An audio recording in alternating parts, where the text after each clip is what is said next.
मैं बात कर रहा हूँ सोनपुर के एक छोटे से गांव की, जहाँ पर एक बूढ़ी औरत और एक उसका शौहर यानी कि एक बूढ़ा मर्द भी रहा करता था।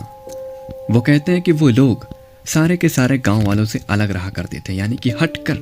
उन्हें लोगों से कोई मतलब नहीं था, वो लोगों से बातचीत नहीं किया करते थे, वो हमेशा से अकेले हुआ करते थे। लेकिन हमेशा से ऐसा नहीं हुआ करता था, यानी कि वो बूढ़ी औरत, वो बूढ़ा मर्द एक टाइम पे लोगों के साथ हुआ करते थे। पूरी की पूरी कम्युनिटी उसके साथ हुआ करती थी, यानी कि उसके गांव वाले, उसके बेटे भी हुआ करते थे और उसकी बेटियां भी हुआ करती थी। लेकिन ऐसा क्या हुआ कि उसका साथ पूरा का पूरा गांव वाले, यहाँ तक कि उसका बेटा और उसकी बेटी भी छोड़ देती है। देखो दोस्तों, ये बात तब की है कि वो बूढ़ा और वो बुढ़िया, एक टाइम पे वो बूढ़ा बूढ़ी नहीं हुआ करते थे, वो जवान हुआ करते थे। उनके पास काफ़ी माल और दौलत हुआ करता था, यहाँ तक कि लोग उनके घर में आया करते, रुका करते थे, उनकी खूब इज्जत हुआ करती थी। लेकिन अचानक से बात है तब की, जब उसका मालिक यानी कि उस बूढ़ी औरत का शौहर यानी कि उसका मर्द, वो बूढ़ा मर्द घर से बाहर निकलता है और कुछ सामान लेने जाता है, यानी कि काफ़ी सारे पैसे लेकर वो मार्केट जाता है। लेकिन रास्ते में काफ़ी सारे जंगल होते हैं, काफ़ी सारे, यानी कि लोग कहते थे कि जंगल में अकेले नहीं जाना चाहिए। लेकिन वो बूढ़ा मर्द किसी से डरता नहीं था, वो हमेशा से डरपोक नहीं था। वो सोचता था कि ये भूत प्रेत कुछ भी नहीं होता। तो वो बिना डरे रात के 12 बजे निकल जाता है घर से। क्या लेने पता है? दारू, सिर्फ और सिर्फ दारू।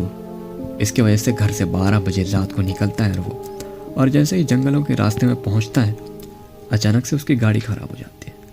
लिटरली गाड़ी खराब, और लाइट्स भी बंद हो जाती है, और उसके पास मोबाइल भी नहीं था। अफसोस मोबाइल नहीं था, उसके पास एक छोटा सा टॉर्च था जिससे वो अपनी लाइट को जलाता है। सही वो अपनी लाइट्स को जलाता है, देखता है कि उसकी गाड़ी, लिटरली उसकी गाड़ी के ऊपर खून था। ना जाने वो किसका खून था।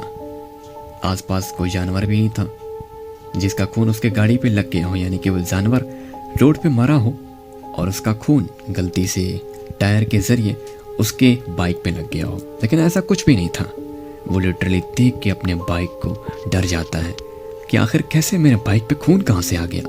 वो अकबकाहट से डर जाता है, बहुत ज़्यादा डर जाता है। सुनसान रास्ता होता है, आसपास कोई नहीं होता, सिर्फ वो और उसकी बाइक जो कि काम नहीं कर रही थी।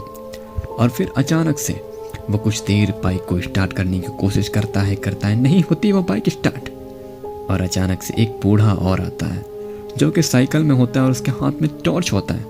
और वो बूढ़ा के ना जाने क्यों उसी रास्ते से जा रहा होता है और कहता है कि ए भाई तुम्हें कुछ हो गया है क्या?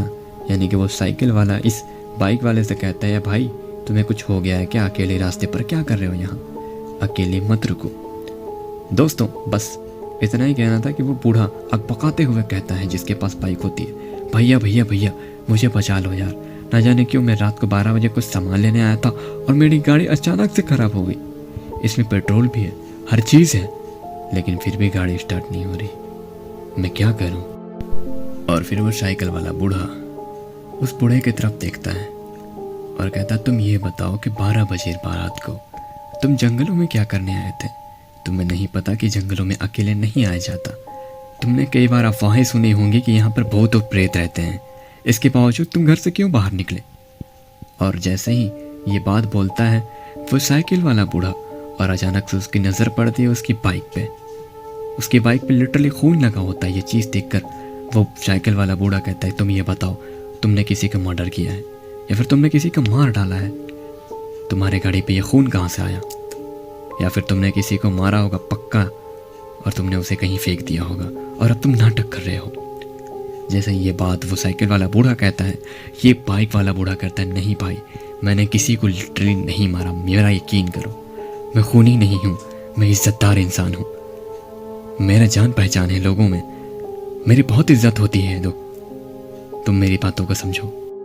बस ये कहते कहते वो डरने लगता है, कहता है भाई प्लीज़ बचा लो मुझे, प्लीज़ बचा लो, मैं अकेला हूँ, मेरा कोई नहीं है, मैं यहाँ पर कोई नहीं है मेरे साथ, प्लीज़ बचा लो मुझे। बस इतना ही कहना था कि वो बूढ़ा, साइकिल वाला बूढ़ा, अचानक से उसकी आंखों की तरफ वो टॉर्च लगाता है, यानी कि वो टॉर्च की रोशनी उसकी आंखों की तरफ डालता है, और ये बाइक वाला बूढ़ा अचानक से इसकी आंखों में रोशनी पड़ती है तो गिर जाता है। और जैसे ही वो उठता है और देखता है कि आसपास कोई नहीं है, लिटरली सन्नाटा। आसपास के कोई भी लोग उसे नजर नहीं आता। वो बूढ़ा अचानक से गायब हो चुका होता है।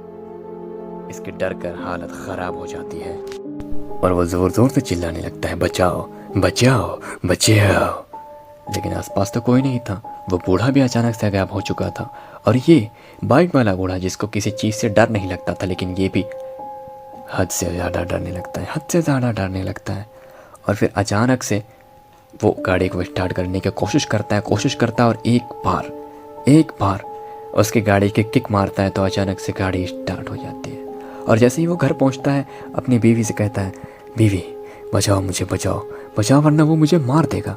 और जैसे ही उसकी बुढ़िया यानी कि उसकी बीवी उसे देखती है कि उसके गाड़ी में खून लगा है, यहाँ तक कि उसके चेहरे में भी खून होता है इस बार, यानी कि उस बूढ़े इंसान के चेहरे में भी खून होता है। और जैसे ये चीज़ उसकी बूढ़ी यानी कि उसकी बीवी देखती है, वो भी डर जाती है और कहती है, बताओ क्या हुआ, बताओ क्या हुआ। और ये बाइक वाला इंसान यानी कि उसका शौहर कुछ भी नहीं बोलता, लिटरली कुछ भी नहीं बोलता।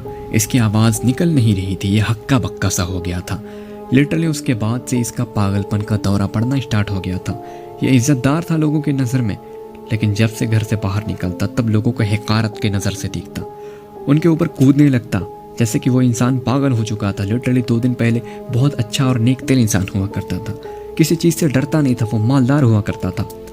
लेकिन वो घर से जैसे से बाहर निकलता है लोगों को डराने लगता है, मारने लगता है और इस नज़र से देखता है जैसे वो कोई भूत हो, लिटरली भूत हो।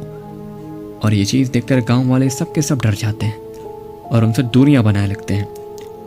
लेकिन एक दिन उनका बेटा उनको तांत्रिक के पास लेकर जाता है, लेकिन तांत्रिक भी अफसोस उनका कुछ भी नहीं कर पाते, उनका इलाज नहीं हो पाता है। उनकी काफ़ी सारी मेडिसिन दवाइयाँ की जाती हैं, लेकिन अफसोस हर चीज़ कराने के बावजूद उनके घर वाले हार मान जाते हैं।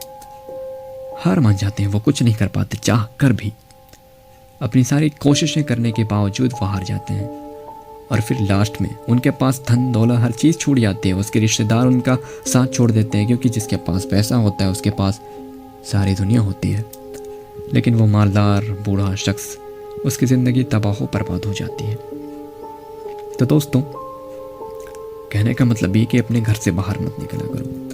और दूसरी चीज़, आप सोचते होंगे कि उसका बेटा और उसकी बेटी कहाँ गायब होगी, तो अचानक से उसकी बेटी की शादी उसकी माँ ने करा दिया होता है। उसकी बेटी चली गई होती है, क्योंकि इसके बाप के आतंक से इसके साथ कोई रहना नहीं चाहेगा, क्योंकि इसका बाप हर किसी को हिकारत की नज़र से देखता है, भूतिया नज़र से देखता है और मारने की कोशिश करता है, वो भी जान से मार डालने की कोशिश करता है। और उसका बेटा इन सब चीज़ों से तंज आकर वो बाहर चला जाता है कमाने, क्योंकि अफसोस की बात है बाप के पास पैसा रहा नहीं और लोग पैसा ही देखते हैं। तो इसीलिए सारे के सारे गाँव वाले उससे दूर रहते हैं।